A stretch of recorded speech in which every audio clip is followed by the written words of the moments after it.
Nagsawa na ang Converge dahil lagi na lang nilang pinagtatanggol si Alex Stockton sa lahat ng games na lagi niya nilalaglag dahil hindi pumapasok ang kanyang mga crucial baskets. Ayon kay Delta Pineda, bigyan daw ng chance yung bata kasi maganda naman daw ang kanyang nilalaro every game.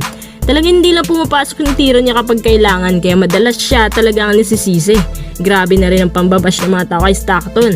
Kahit siya ay nagka-coverage ngayon ng 16 points per game, shooter si Stockton at nakakasabay talaga siya sa mga high-profile guards ngayon sa PBA base sa kanyang mga galawan.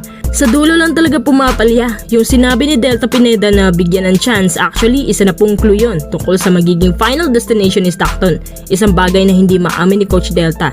Kasi mas nauna nang kumalat ito sa publiko. Itong kanilang pagka-eliminate nga magpapatunay na kailangan rin nila ng konting pagbabago. At habang si Stockton naglalaro pa sa kanila, ino-offer na pala nila ang kanilang star players sa ibang team. So far, pinakaunang team na nilapitan nila yung Phoenix Philmasters. Ang team na sinasabi lang sister team daw ng independent team. At alam nyo ba kung sino yung magiging kapalitan ni Stockton sa Phoenix? Si Richie Rivero. Para sa akin medyo fair trade naman. Parehong nasa young age at parehong nasa kanilang prime. Kung sa distansya, mas marksman ang dating ni Stockton na nagkaka-average ng 45% sa 3-point field. More on shooting talaga siya kaysa penetration sa loob which is baliktad kay Rivero. At itong katangian ni Richie bagay na bagay tambal kay 1GDL na parehong slashing guards. Base sa mga eksperto, malaki ang chance na mangyari ang trade lalo na naghahanap ang Phoenix ng mga shooting guards. Ang problema nga lang na nire-resolve ng Phoenix ay itong pagkahilig ni Charles Steele sa mga lasalyan.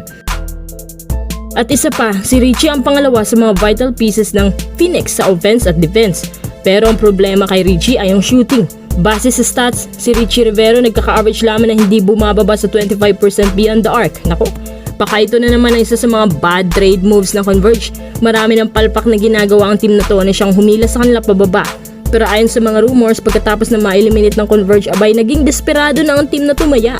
Kung ito man daw ay worth it na kunin. Habang ang Phoenix naman, tumataas ang kumpiyansa ngayon dahil sa standings na meron sila plus under sa leadership ng bago nilang coach na si Charles Steele, ay wala nga lang sa kanya ang control sa trades. Ibig sabihin kapag si Richie ipapamigay, wala talagang makakapigil dyan. Sang-ayon ba kayo sa ideyang to na si Alex Stockton ipapalit kay Richie Rivero?